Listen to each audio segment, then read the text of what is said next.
So at the end of my last video I said the new car is coming on the channel within about a week, maybe 2. The new car is coming either next Monday or the Monday after. I got that horribly wrong because that was 2 months ago when I thought this car was going to be ready.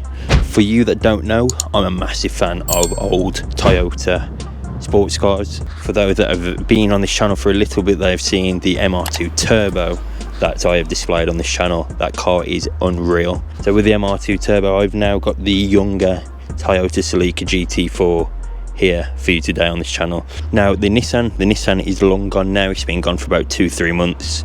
The whole idea with that car really was to buy and sell and make a bit of money on top, to try and start sort of a wheeler dealer sort of series and work up to something like this. However, I'd skipped all the middle part, bought that car, sold it for a profit, and then this came up for sale on eBay.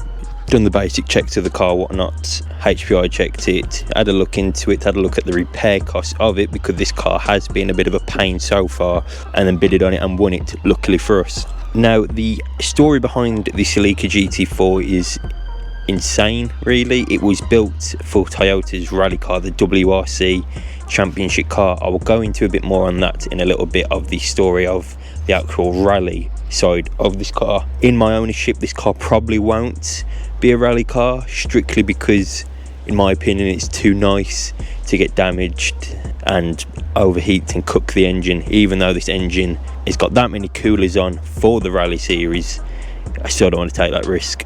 Without further ado though, I'm going to show you around this absolute weapon of a car. This is a weapon. Talk you into the very good sides of this car, because this car has a few things that make it a bit rarer and a bit more appealing to collectors, I'd like to say. So let me get one thing clear as well for this car. This car isn't actually a damaged car. The bodywork was all fine per se. It was mainly the gearbox that we had trouble with. Third gear was non-existent. Second gear was non-existent. We had first, fourth and fifth, I believe, and a bit of reverse. But that wasn't the only thing wrong with it that we found out, but that was the only thing wrong that we knew at the time. I'll talk a bit more about the other repairs once I get to the engine side, because that is really where all the work we've had to do as happened really was in under the bonnets. But actually on to this I don't even know what to call it. It's just beautiful. It's absolutely beautiful. Is it as good looking as the SCIROCCO? You guys let me know, because I'm torn between the two, to be honest. This definitely has a bit more road presence than the SCIROCCO, that's for sure. But looking at the front of the car anyway, you're greeted with a pretty aggressive front end. You got the 4 circle headlights that are quite cool actually, and then the 2 front fogs right underneath there on either side of the number plate in the grille. Then obviously the indicators, and the indicators £100 each just for that cover thing. So I hope I don't lose them, because that is a lot of money for a bit of plastic. You can actually get a aftermarket front bumper. There's a few options for it. I'm torn between the two at the moment. They are quite expensive. However, they make this front end look unreal with it. Don't get me wrong, this front end right now is it's a very sexy piece of machinery, I must say. It's a masterclass, but these front bumpers just touch it that bit more. The front badge that was missing when I bought it, £35 for a front badge, genuine. That was for a little bit of plastic. Not too happy about that. But that's not the worst thing yet, actually. There's one more thing that's a lot worse than that, like way worse. So on the bonnet, you're greeted with 4 vents. These are real vents as well. I don't actually know what them 3 and 4, these 2 and that one, but I know this one here is for the water-cooled turbo. This car, being a rally car, is every last thing you can think of is cooled. Gearbox cooler, engine cooler, turbo cooler, brake cooler. It's mental how many coolers are on this car. Moving around to the side, we have the original 3-spoke Toyota alloys. These 15s or 16s. Them 16-inch, them original. We haven't changed them yet. No doubt about it, there's definitely better alloys out there, but these alloys are so rare. This is what came on the Supras as well, I believe, the Mark IV Supras. So people I'm after, these are my very sought after alloy. and we have 4 in pretty good shape. There's a few scuffs there and then from where the weights have been on. For some reason I'm on the outside, don't know why people do that for, but they am. And the centre caps here, it was missing 2 of them. Stephen Gills over at GT4 Play, he's been great to be fair so far. He's one of the only people that has stuff in stock for a GT4, and they was £80 a pop for the centre caps, so that's added onto the total. I think what I want to do at the end is just do a full breakdown of how much everything is costing me on this car and show you exactly how much I paid for the car and how much it's cost me to repair the car and get it to decent standards. Behind the wheel though, you am greeted with a 4-pot piston and some pretty, they're not massive discs, I think them 215mm, but the 4-pot pistons, mate, they stop here. Unfortunately, them on the wrong size tyres as well. These are on 205 55s. The originals were 215 50, and then winter tyres as well. So I'd like to get them changed out. But of course, nobody has the original tyres for this car, and people that do, silly money for rubbish brand ones. So you got some pretty aggressive skirts as well. These actually, I think, they very much looks like a Mark IV Supra from certain angles, like this there. You're telling me that does not look like a Mark IV? Ooh. People will think, why am I so obsessed with them? But the fact is I've grown up in a Toyota family, and the Supra, the Mark IV Supra, is like the holy grail of JDM cars, and the R34 GTR obviously, but them two at the top. Push. Moving on to the back, again, all same size tyres. Again, a bit of a few scuffs from the weights, but these on the back, the brakes, them 2-pot rear pistons, brand new disc and pads, and brand new inbuilt shoes, and a brand new handbrake cable as well. That was really fun to try and fit all that. We had to rebuild one of the calipers as well, rebuild the actual handbrake cable itself because it was all seized. Then the weirdest handbrake cables I've ever seen, and the discs alone. Normally you can get a set of, I don't know, Paget or Mintex discs for about 60-70 quid. Probably 40-50 quid on a Fiesta or something. These was like £160, and that was absolutely ridiculous. Not a fan of that, but you've got to be done. They were scrap, the old ones was. Moving on to the rear of this machine, it's got a Hero aftermarket spoiler on it. What personally I don't like, I'm going to be truthful, I very much prefer the OEM spoiler with the razor blocks. It's a bit shorter and it just looks a bit better, the OEM one does, but again, you can't find them anywhere and it's a bit painful to look. We can't particularly give it a proper deep clean anyway, because if you can see here, like the windscreen rubbers or hear them very bad and cracked and just scrap in general. But we have got the front and the rear sitting in our office at work ready to go on. We're just trying to find someone half decent to fit it for us, and then we can give it a proper clean, maybe send it in to be polished and whatever, get all the swirls out, because this car is 29 years old now. It started off life in Japan, moved its way over to Cyprus, and then it's ended up with a 20-year-old monkey, I suppose. So you've got the aftermarket spoiler. Luckily for us, the rear badge was actually on the car, the GT4 badge there, hui, and then the Celica there. These are called Kookies, the same with the MR2. So these are the actual more sought after lights. These aren't as expensive as the MR2 Kookies, but they still look pretty naughty in my opinion. I do like them a lot. HKS sticker there from the previous owner, because I will go into the HKS upgrade on this car in a second. Some beautiful rear squats as well. They make the back end look a lot more beefy. And then a big single exit exhaust that sounds unreal. I'll show you at the end of the video of what it sounds like. I'd like to say it's a wolf in sheep's clothing, but realistically any car that you see with a big spoiler on theory, you think, oh wow, it's a quick car, but this is a quick car. Just a few other little picks like this.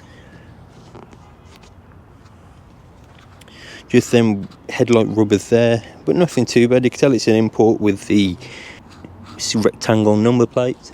Now moving on to the bit more of a bland bit of the car, we have the interior. So we're greeted with these granny seats. To be fair, that's the only rip in them, nothing too bad. Greeted with a big Momo steering wheel, and this actually has CarPlay as well. My SCIROCCO, that is 22 years old, newer than that, doesn't have CarPlay, but this does, so that's quite cool. And now for the thing as well that might just that sold this car. So if you look here, as you can see, it's reading 97,523. That is kilometres, not miles, and it hasn't been converted into miles yet either. The speedo is still in kilometres, and I live in England, so it's not great. You can do a very rough calculation. I just try and sit behind somebody else and copy their speed half the time. But this actually equates to under 60,000 miles this car has got. Now, I'll show you on my phone quickly. So, out the 5 Toyota Celica GT4s for sale online on Auto Trader, we have this one with 177,000 miles. They still want £12,000 for that. We have a ST205 with 140. They want 22 grand for that. We then have a ST205, the same as mine. That's with 85. They want 22 grand for that. And then they have one with 172k on. They want 16 grand. Now, this one here has got the exact same mileage as mine, an extra owner than mine as well, and they want £32,000 near enough. Now, bear in mind that one is showroom. That has been for sale for quite a while as well. Obviously, I know this car isn't worth £30,000 because that is ridiculous. A 60,000 mile SW20 GT4, and people are wanting 32 grand from, and I have one with the same mileage and less owners. I'm the very first owner in the UK for this car. The bloke that imported it was a trader, so if you don't know how that works, if it's a trader that's got a logbook, it doesn't class as an owner. Whereas if it's a normal person, look at myself, then it is an owner, if that makes sense. So I am on paper and in general the first legit owner of this car. What's crazy? I mean, I'm probably going to be the first owner of this car for a very, very, very long time anyway. This car isn't going anywhere. Climate control, aircon. Aircon is so cold in this car, it's ridiculous. No cruise control, unfortunately, but the best thing about this car being an import is the fact that the indicator stalk and the lights are on this side. So, and not this side. What's great. English cars should have been like that because it's a lot more convenient. You don't have to move your hand to just indicate left or right. I love it. We've got a HKS turbo timer down there, what I do use every time. See, I've got a cigarette lighter. I mean, I haven't seen one of them in a car for years. 5-speed manual, unfortunately not a 6-speed. This is also throwing me off as well because I spilled drink in this car because I didn't know it was there. If I lift this up here, voila, cup holders. But I was driving with 2 drinks there yesterday and trying to change gear with the drink there, that was hard. That was a challenge. 2 granny seats in the back as well. I haven't seen this car with people in just yet. Still yet to. But this car ain't for road trips. This car is for a fun weekend car, I guess. The SCIROCCO's just being used as a daily car at the moment. This car is actually, in my 3 months of ownership already of this car, I think it's spent about 2.5 months on a ramp. So now moving on to the heart and soul of this car, the engine. So first off, I'm greeted with an actual massive big spoolie boy. I think this actually might be aftermarket because on the MR2 turbo and originally on these they're called a CT20 turbo. This is quite big and it takes a bit longer to spool up as well. But boy, when you're gone, oh, you am gone. This is, to me, is more impressive than M140i's and RS3s all day, any day. Got a big HKS mushroom air filter induction kit, and this little thing, your blow off valve, that's going to be getting replaced for a HKS one soon as well. So stay tuned, I'll do a video on that because they sound naughty. Sounds naughty anyway. I'll give you a little rev. The next video I want to do is actually a drive in it, showcasing you the drive, show you the sounds. So the actual faults with this car, what we found out after the gearbox that's hidden all the way down there, is the alternator was scrapped, the rectifier inside was gone.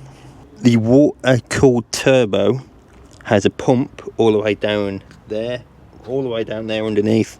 That was no good as well, meaning this car was overheating and had a lot of heat drag and overall just wasn't quick. because of that, and it was causing damage to the turbo as well because the water just wasn't cooling it, and it's a water cooled turbo.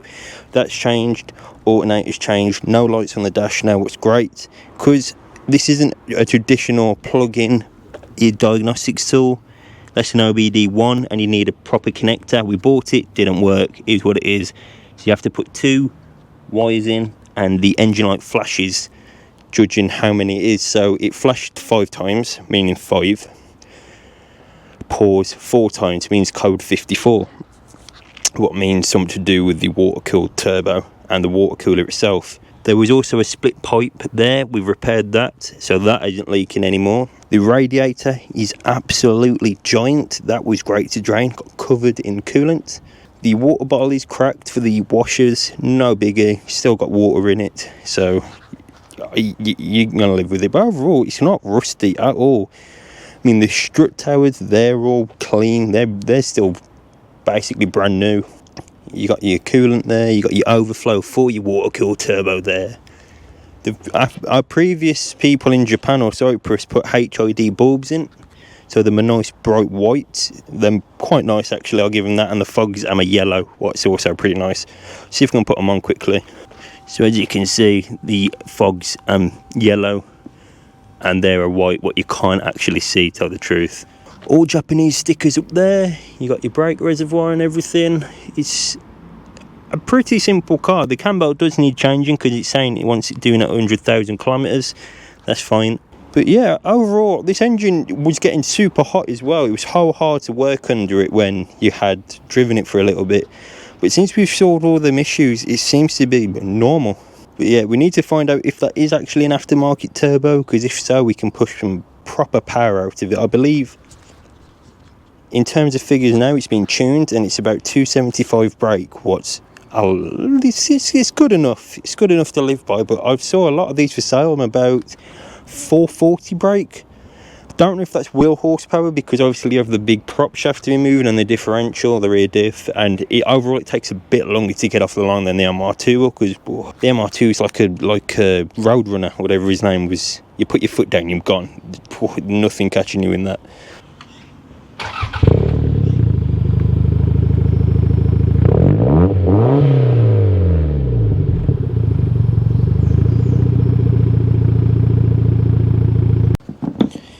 So that is the end of revealing the Toyota Celica GT4 on the channel. This car is here to stay, luckily.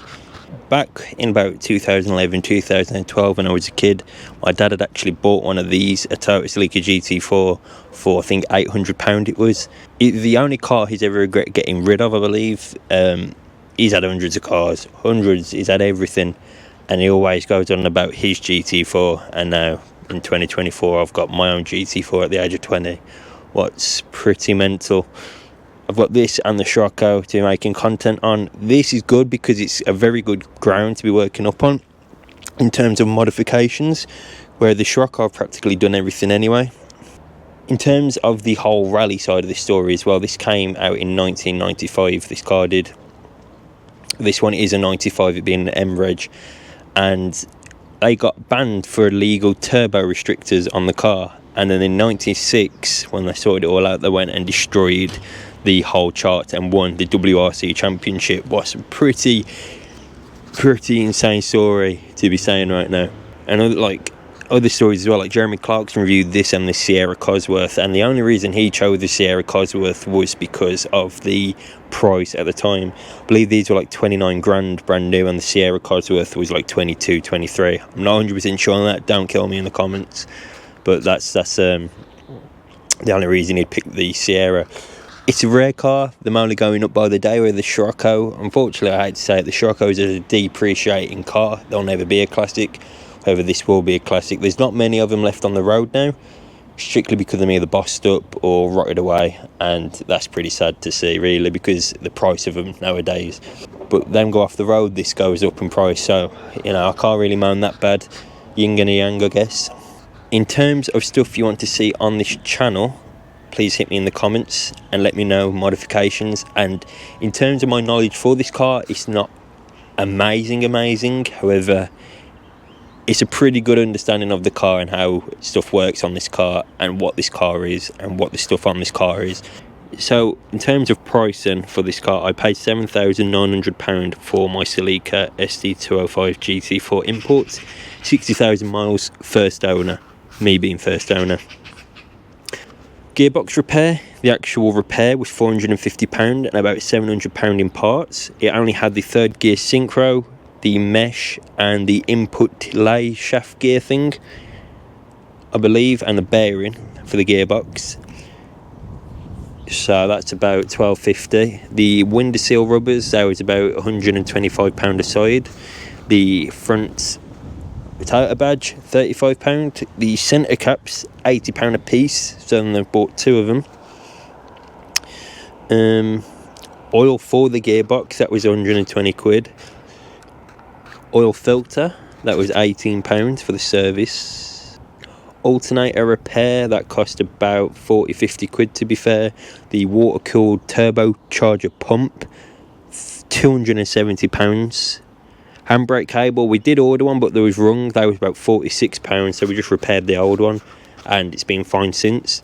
Rear disc and pads, about £200, and then the inboard shoes about £120. I don't know how much this off the top of my head, but I'm going to leave a little pop-up thing on the video when I edited it all up at the actual total cost. Steering wheel, we need to get a steering wheel, we haven't got yet, but them about £200 to £600. There's no like middle ground for them, just all silly money, and a lot of them are in very bad condition, so I'd rather spend a bit extra and have a pretty nice clean one, pretty OEM as well. Infotainment system was about £100 as well because it had nothing there, so we just thought we'll put an aftermarket one in. When we sat navs in, it just happened to have CarPlay as well. Off the top of my head, I do think that is how much and everything we have spent on this car so far. Obviously we're a long way away from the end goal, but Rome wasn't built in a day. This isn't going to be 900 brake, fire breathing GT4 in a day.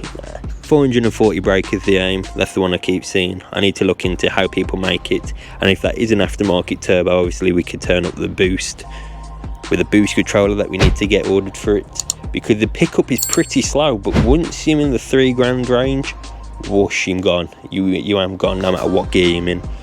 But yeah, if you're looking at getting an old Jap car like this, then let that be a half decent to middle ground price for you. Like obviously you might get one cheaper, you might get one more expensive, you might have one with 100,000 more miles or 20,000 less miles, you know what I mean. But yeah, this car is going to be on this channel for a while now. So if you do enjoy this car and you want to see more of this car, please hit the like, subscribe and comment any suggestions you have, and hit the bell as well so you don't miss an upcoming video. I'm going to get back to uploading frequently. I was meant to upload a bit ago. I recorded this video 3 weeks ago. As I was editing, I was watching it and I was so bored watching it. I missed out so much stuff of the car. It was just shambolic. So I thought instead of rushing one, I'd rather wait and upload a proper video, proper editing for this car because it deserves it. But yeah, anyway, I hope you all enjoyed this video and I'll catch you all next time.